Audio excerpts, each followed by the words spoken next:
Assalamualaikum warahmatullahi wabarakatuh. Perkenalkan, nama saya Indah Dia Ivaneli dari Teknik Perminyakan Universitas Islam Riau dari kelas 1A NPMM 2132101183. Di sini saya akan sedikit menjelaskan tentang pedoman umum ejaan bahasa Indonesia.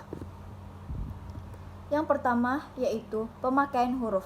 Pemakaian huruf terbagi menjadi 8, antara lain huruf abjad, huruf vokal, huruf konsonan, huruf diftong, gabungan huruf konsonan, huruf kapital, huruf miring, huruf tebal.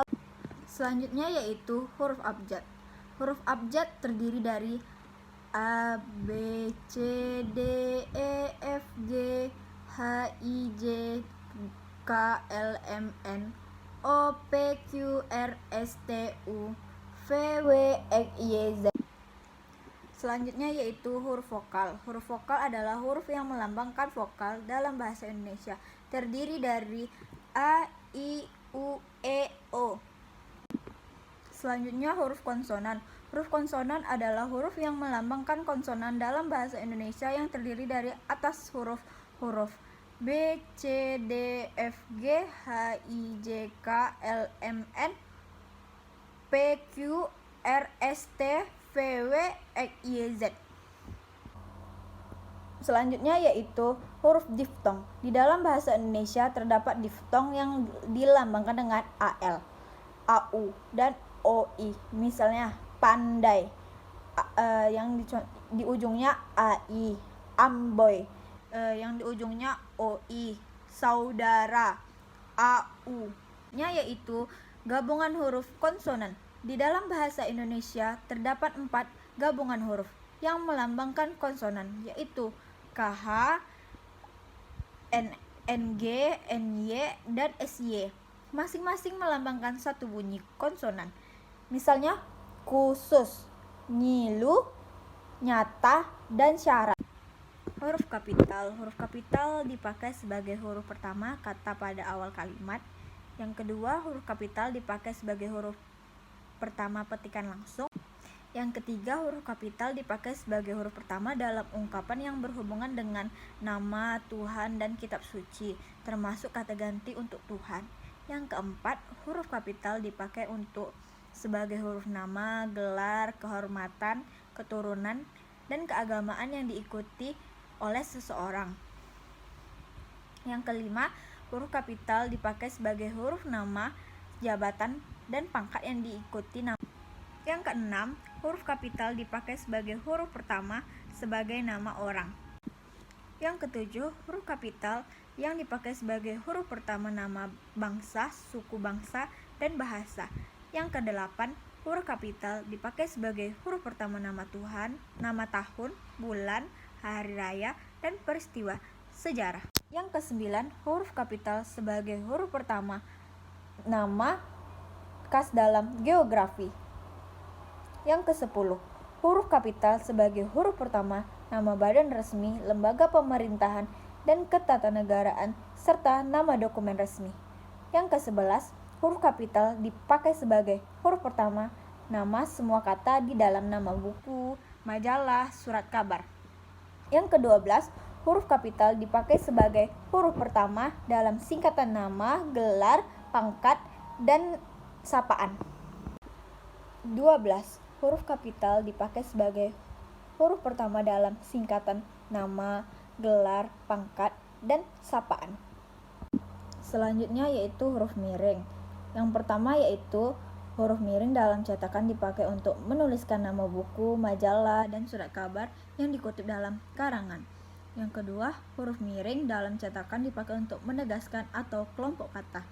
Yang ketiga, huruf miring dalam cetakan dipakai untuk menuliskan kata, nama ilmiah, atau ungkapan asing kecuali yang sudah disesuaikan ejaannya dalam tulisan tangan atau ketikan huruf atau kata yang akan dicetak miring diberi garis di bawahnya.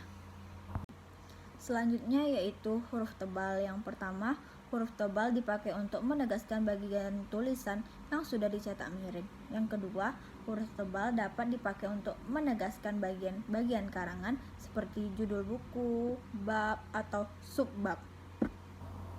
Selanjutnya, penulisan kata. A. Kata dasar. Kata dasar ditulis sebagai satu kesatuan. Misalnya, 1. Kantor pajak penuh sesak. Yang kedua, saya pergi ke sekolah. Yang B. Kata berimbuhan. Imbuhan atau awalan, sisipan, akhiran, serta gabungan awalan dan akhiran ditulis serangkai dengan bentuk dasarnya. Bentuk terikat ditulis serangkai dengan kata yang mengikutinya. Bentuk ulang. Bentuk ulang ditulis dengan menggunakan tanda hubung strip di antara unsur-unsurnya. Contoh, anak strip anak. Yang kedua, bini strip bini. Yang ketiga, lauk strip lauk. Not. Buat catatan, bentuk ulang gabungan kata ditulis dengan mengulang unsur pertama. Misalnya, surat kabar, surat-surat kabar. Selanjutnya, gabungan kata. Yang pertama, unsur gabungan kata yang lazim disebut dengan kata majemuk, termasuk istilah khusus ditulis terpisah. Yang kedua, gabungan kata dapat menimbulkan salah pengertian ditulis dengan membubuhkan tanda hubung strip di antara unsur-unsurnya.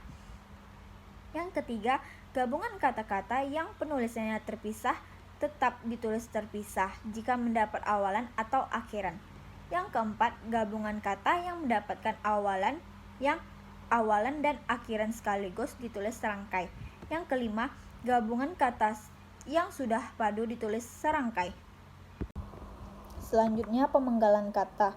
Pemenggalan kata pada dasar dilakukan sebagai berikut. Yang pertama, pemenggalan kata turunan sedapat-dapatnya dilakukan di antara bentuk dasar dan unsur pembentukannya.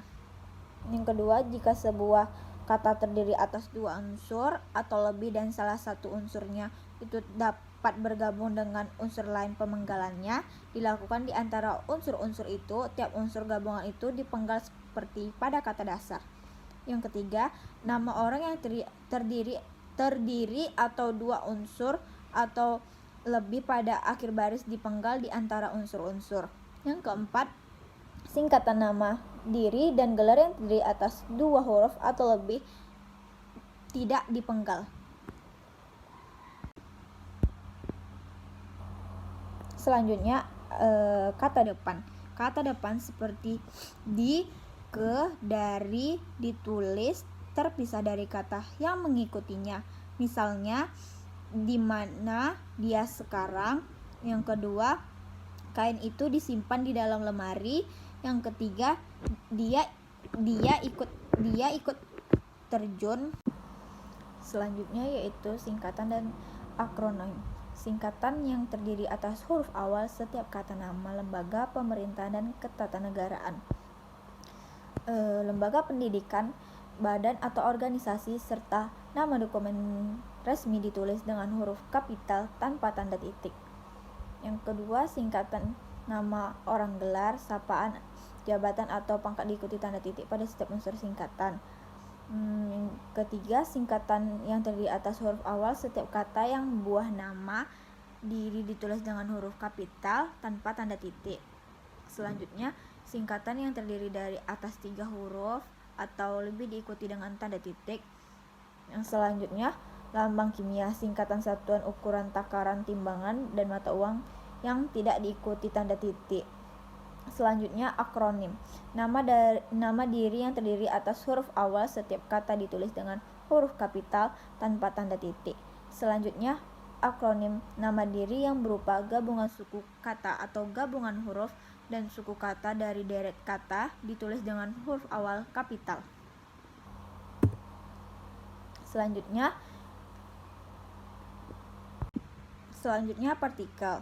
Yang pertama, partikelah, komakah, dan tah ditulis serangkai dengan kata yang mendahulunya. Partikel pun ditulis terpisah dari kata yang mendahulunya. Yang kedua, partikel per yang berarti demi, tiap, atau mulai ditulis terpisah dari kata yang mengikutinya. Selanjutnya, angka dan bilangan. Yang pertama, bilangan dalam teks yang dapat dinyatakan dengan satu atau dua kata secara berurutan seperti dalam perincian. Yang kedua, bilangan pada awal kalimat ditulis dengan huruf. Yang ketiga, angka yang menunjukkan bilangan besar dapat ditulis sebagian dengan huruf supaya lebih mudah dibaca. Selanjutnya, angka dipakai untuk menyatakan A. Ukuran, panjang, berat, luas, isi, dan waktu. B. Nilai uang. Selanjutnya, angka dipakai untuk menomori alamat seperti jalan, rumah, apartemen, atau kamar. Selanjutnya, angka dipakai untuk menomori bagian karangan atau ayat kitab suci.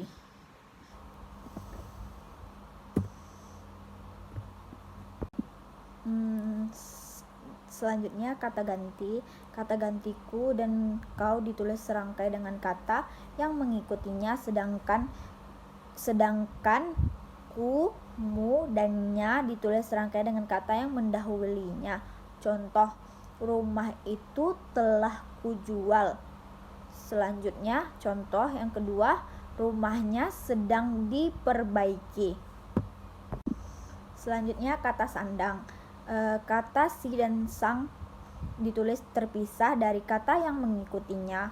Misalnya, surat itu dikembalikan kepada si pengirim.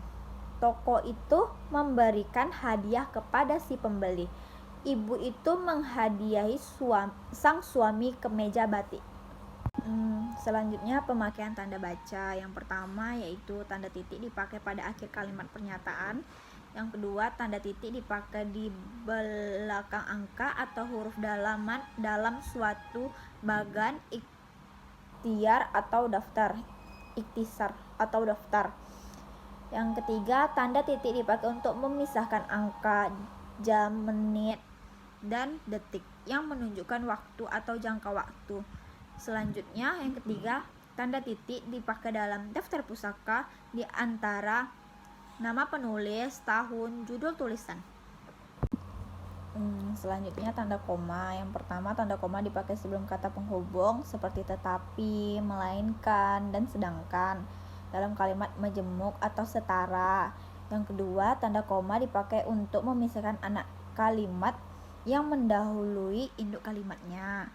Yang ketiga, tanda koma dipakai di antara unsur-unsur dalam suatu pemerincian atau pembilangan.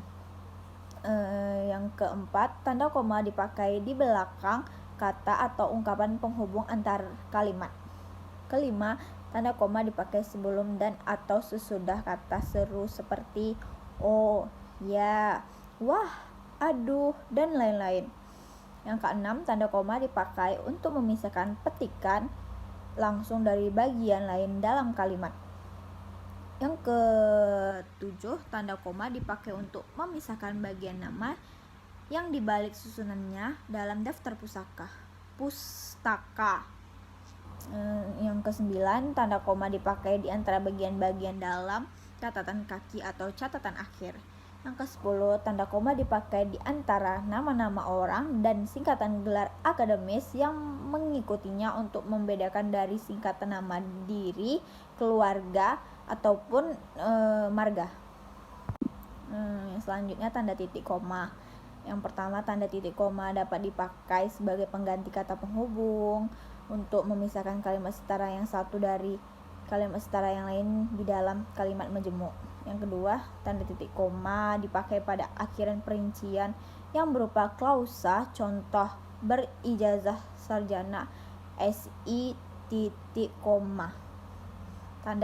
Yang ketiga, tanda titik koma dipakai untuk memisahkan bagian-bagian pemerincian dalam kalimat yang sudah menggunakan tanda koma.